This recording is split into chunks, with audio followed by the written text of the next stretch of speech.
Hello, this is Dinah Lane from the Harwich Channel, and I'm here with Emily Mitchell, who's the town clerk of Harwich. And Emily, hi, how are you? Wonderful. Thank you for having me. How are you? Very good, thank you. So you are here to talk about all things election. Sure am. And in particular, how people go about the voting process, correct? Absolutely. Yes. So I know there's a lot of mail that comes this time of year. Yes. And one of those things is a absentee ballot application, is that correct? Yes. Okay, so perhaps you could tell us a little bit about that. I don't know if everyone has received theirs yet. Sure. But So there is, just since 2022, actually, there was a change in state law, which said that for state and federal elections, all voters could vote by mail, and they don't have to meet any qualifying criteria. So before the change in the law, you'd have to be either out of town on election day or have some kind of physical disability that prevented you from going to your polling place or a religious reason why you wouldn't go to your polling place. I see, okay. Change in law means you no longer have to meet any of those criteria. You are welcome to vote by mail just because you prefer to. And with that change in the law, you'll now see that the Massachusetts Secretary of State's office sends a vote by mail application postcard Yes. to all registered voters before every state and federal election. So a lot of folks are getting the postcard associated with the presidential election on November 5th in their mail now, or maybe over the last week or two. They've been going out steadily since the end of September. I think you'll see one on your screen if you're watching. So this is an application, so it's not a ballot. Some folks do think they're getting their ballot in the mail even if they haven't requested one. It's an application. Right. So this is the way for voters to let us know in the town clerk's office that they want to vote by mail. Right. So they get that automatically, Yes. the postcard. They fill it out. They let us know what election or elections they want to vote by mail in. They do have to sign their name and date it, and then they return it to our office. And that's how we know to send them a mailed ballot. Yes, and if they do not wish to vote by mail, if they intend to be at their polling place on the election day, they do not need to return it at all. Is Exactly. that correct? That is correct. Okay. They are welcome to ignore it. All right, very good. Yes.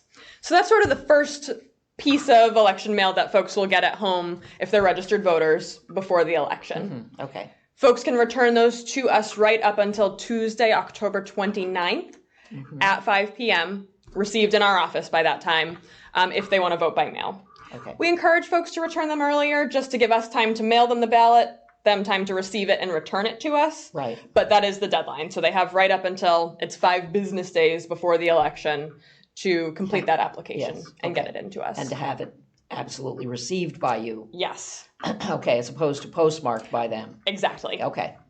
So if folks return that application to us, there's the postcard version, and then we also have paper copies. So if someone misplaces their postcard, they can still come get an application Okay. on our website or in our office. They haven't missed their chance to vote by mail, per se. We have applications readily available. Yes, good. Yes. It makes it all very easy. Yeah, we try. Okay, yeah. So then if folks do apply, we are going to mail them a ballot. Yep. And we actually just received the ballots today, so we're hot off the presses with the ballot kits, so I can actually show you what they look like if you'd That like. would be great. Okay. Yeah, that would be great. So I did bring a kit with me. I'm going to do my best to show folks at home what these look like. Okay. So This is a vote by mail ballot. This Yes. is what people will receive if they fill out the application. Absolutely. Okay. So this is the envelope that voters will actually receive at home. Okay. So from our office, the town clerk's office, going to the voter at whatever mailing address they provided to us, they'll receive this envelope. Yep. And then inside the envelope is the packet of goodies, I'll call it. Okay. All right. So perhaps the most important thing in the kit is this sheet of vote by mail instructions. Yes. So this helps tell voters exactly how to vote by mail from when they receive this kit in the mail to when they return it to our office to be counted. And how to work their way through this packet. Exactly. Yes. Okay. Yes. So this should be right on top of the kit. Goes through step by step. We do encourage folks to read it. Yes. So they feel comfortable doing the full process. Okay. Next in the kit, they'll see their actual ballot. So it's quite long. It's yellow up at the top for this presidential election. Voters will see that it says early/absentee official ballot. So this is an official election ballot for the presidential election. And it's the same ballot they would see on election day, except that it says that it's early. Okay. Because they're voting early by mail. Right. We So do, this has candidates on it, yes. and it also has ballot questions. It does. Yes. So candidates are all on the front, and then there are 7 ballot questions in total. They begin on the front side of the ballot, and they do continue to the back. Okay. So we do want to make sure folks do look at both the front and the back. Yes. There is a notation at the bottom of the ballot that materials continue on to the back side, so a visual cue to voters to turn this over. So candidates on the front, ballot questions on the front and the back. Voters can take as much time as they'd like from the comfort of their home to read through and make sure they're comfortable with their selections. Once they've actually completed marking their ballot, filling in the ovals next to their selection, they place it in this kind of beige-brown security envelope. So at the top, it says early ballot envelope. I don't have it on this kit because this kit is a sample, but essentially we will have a sticker on here that pre-fills the voter's name and their home address where they're registered to vote. Should also have a barcode on it. That's how we track the ballot when it comes back to us. So very important, the voter will place their marked ballot inside the security envelope, seal the security envelope closed, Yes. and then sign their name on the voter signature line. So the very top line on this envelope says voter signature. Yes. And it's clearly marked with an arrow. A Yes. red arrow. Yes. So it is, again, a nice visual cue Reminder for folks. to sign it. Yes. And unfortunately, if a voter doesn't sign it, Yes. we can't accept the ballot. Right. So we do like to really reiterate to folks, Yep. make sure they sign their name. We're pre-filling their printed name and their address with that label, but we obviously can't pre-fill their signature. So that is an important component. Yes. So the marked ballot goes inside the security envelope, which is sealed, closed, and signed on the top. And then this whole kit, the whole marked kit with the sealed envelope, is placed in the last thing that's included in the kit. This is a return envelope, postage prepaid, and it's going to be pre-filled with your town clerk's office address and pre-filled with your return address as the voter. So we try to make it, again, as easy as possible, as little work as possible for the voter to successfully get their vote into us. So they'll place it in this envelope, again, seal it closed, and then they have a couple different ways they can return it to us. They're welcome, again, to put it in the mail, USPS mail, postage is prepaid.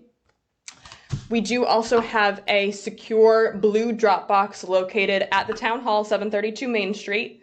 That is available to voters 24/7. Or they're also welcome to return it right to our town clerk's office anytime during our business hours. Okay. So Monday through Friday, 8:30 to 4, folks can bring them right into us, and we're happy to take them right directly from the voter. Okay.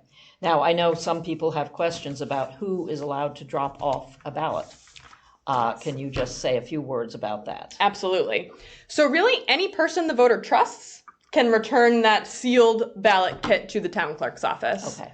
The voter does have to be the one to sign that security envelope, but as long as they've signed the envelope, they're welcome to give it to a spouse, a friend, a neighbor, Okay. kid, and have them return it by mail or to the drop box or to our office. Okay. Yes. That's very helpful to know. Excellent. All right. Good. And then there's also an information booklet that we might be receiving, along with a lot of other mail that we might be receiving at this election time. Yes. So can you just describe to us what is official and what we might be on the lookout for that isn't necessarily official? Yes, I'm so glad you asked. So there is official election mail, so anything that allows you to participate in the voting process. Will come from either the Massachusetts Secretary of the Commonwealth's office, they're the state level department that helps with overseeing and administering elections, or from our office as the town clerk's office. So just to show you as an example, that envelope that we mail your ballot in, if you requested a mailed ballot, Yes. has this official election mail logo printed right on the front. Yes.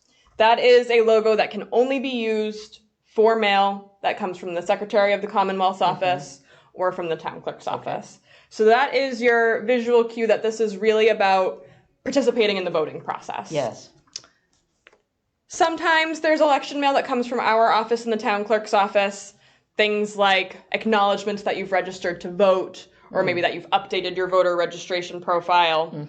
That's just going to come in an envelope that has the town clerk return address on it. Okay. And then very importantly, it always comes with a cover letter from our staff that has town clerk's office letterhead and the town seal. Yeah, I see. So you'll see that, again, that's a visual cue that it's official coming from... The town seal is also very important. Yes. Okay. So we always include a letter to say this is why you're getting whatever you're getting. Yep. So it'll have our office information and the town of Harwich town seal. So those are your two cues, that official election mail logo, Right. or our seal and our letterhead. Okay, great. Yes. Now, the information for voters booklet, this red booklet here, is something that we will expect to get Yes. if people haven't already. Absolutely. And what can you tell us what's in that is useful? So this booklet is wonderful. Prepared by, again, the Massachusetts Secretary of the State's office, so the state level department. And they go through the ballot questions that will appear on the presidential election ballot. Yeah. I do want to mention, so there are 5 statewide ballot questions, and then there are 2 questions for the Harwich ballot that are region or district specific. Okay. So there's one for Barnstable County and one for our state rep district, the 4th Okay. Barnstable district. Okay.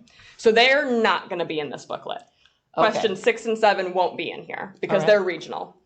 But the 5 statewide ballot questions, the state works with proponents of each question and opponents of each question for them to put some information why they think you should vote for or against the question. Yes. So it helps just give you a baseline information for who's supporting it, who's opposing it, what are the details, because some of the language is pretty long. Yes. If you look on the Yes. ballot, it can Yeah. be a little daunting Yes. to get through. But this kind of is your cheat sheet for who supports it and why, and who opposes it and why, and that can help you make your decision. Yes.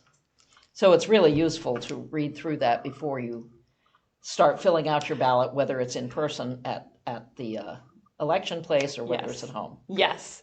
I'm glad you said that. I do want to mention, so if folks have this at home and they come to vote in person, again, either early or on election day, you can bring this right into the voting booth with you. So you can refer to it. You can make notes on it.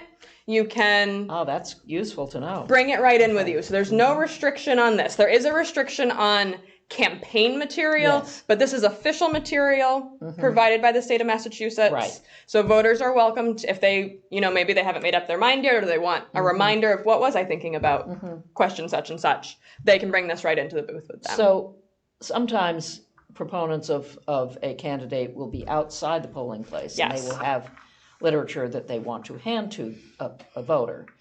Are the voters not supposed to carry those into the booth with them? So I'd say it's sort of a fine line. Yeah. Folks are not allowed to actively campaign within 150 feet of the polling place entrance. So here at the community center, we do mark where that 150-foot barrier is outside. Yes. And you'll see a lot of folks right outside that Right, barrier. Right. Uh-huh. So folks can't do anything that is perceived as campaigning, and that can be as simple as wearing a button or a hat or a t-shirt that endorses a particular candidate or expresses an opinion on a ballot question. But folks can bring materials to help them in the booth. So if they're just walking, not flashing their materials around, not distributing them, but they just have them tucked in their pocket or in their wallet, Okay. and they want to refer to it in the booth, they can. Something they've just been handed, for Yep. instance, they can carry in. They can. Okay. As All long right. as they're not distributing it, and they can't leave it in the voting booth. So they got to make sure to take it out with them as they go. Okay. So yes, informational resources are great as long as it doesn't veer into what would be considered campaigning. I see. Yes. Okay. Yes. Well, it sounds like you take great care to make sure everything goes smoothly, and certainly this is part of it. Really appreciate you coming in and talking about all the details here. Yes. There are many, and I know it can get overwhelming. Right. I don't want folks to ever feel like they can't just call and ask us a question or It's send such an a email. wonderful opportunity, of course, for us all to get involved. Yes. And voting is a wonderful gift that we have here in this country. It certainly is. Yes. Thank you very much for explicating it for us. Thank you. Thank you for having me. I really appreciate the opportunity to get information to folks. Thank you. Thank you. This is Dinah Lane from the Harwich Channel. Again, I'm here with Emily Mitchell, who is the town clerk of Harwich. Thank you so much.